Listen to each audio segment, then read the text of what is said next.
Europe 1, 8h32. Le vrai faux de l'info de la matinale avec vous, Anne Le Gall, bonjour. Bonjour Thomas, bonjour à tous. Anne, on reparle ce matin du sarcoton. Oui, car les commentaires autour de l'affaire Big Malion ont fait ressurgir cet autre épisode autour des frais de campagne de l'UMP pour la présidentielle de 2012. Souvenez-vous, juillet 2013, le Conseil constitutionnel invalide les comptes de campagne de l'UMP pour dépassement du plafond légal. Le parti doit alors faire appel à la générosité des Français pour renflouer les caisses, un point que Brice Hortefeux n'a pas manqué de rappeler hier midi sur Europe 1. De ce fait, la campagne de Nicolas Sarkozy n'a pas coûté un centime aux contribuables, puisque en réalité, il n'a pas eu accès au remboursement de l'État, contrairement aux autres candidats.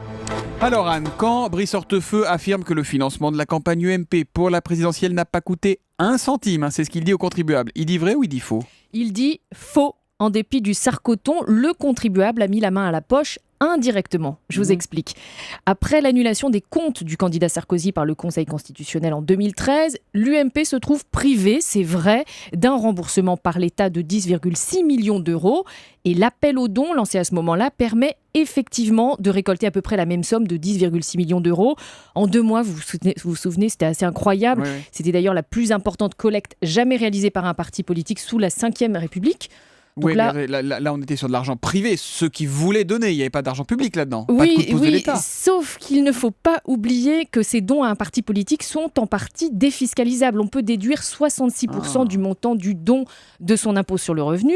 Tout cela dans une certaine limite, bien sûr, mais c'est l'article 200 du Code général des impôts. Alors, vous allez me dire que je pinaille. Peu, je le vois dans vos yeux. Ouais. Voilà. Mais moi, je vous réponds que Brice Hortefeux est de mauvaise foi parce que l'UMP a beaucoup joué de cet avantage fiscal pour inciter les sympathisants à être généreux en 2012. C'était un argument massu de l'appel aux dons. C'était écrit en gros sur le site internet à l'époque. Il y avait même une infographie très explicite indiquant que pour 50 € de dons, en fait, le donateur n'en mettait que 17 de sa poche une fois la déduction fiscale Ils ont fait leur appliquée. com là-dessus. Voilà, donc en imaginant que tous les donateurs aient effectivement fait jouer cette carte, si on prend 66% de 10,6 millions, ça fait 7 millions d'euros. On voit que l'État a quand même indirectement participé au remboursement de la campagne de l'UMP en 2012, et cela bien au-delà du centime. Donc Brice Hortefeux a juste oublié de regarder toutes les colonnes, ça l'arrange. C'est comme ça, la mauvaise foi, ça ne passe pas non plus dans le vrai faux de l'info avec Anne Le Gall. C'est donc un faux pour Brice Hortefeux ce matin. Merci Anne et à demain matin, 8h30.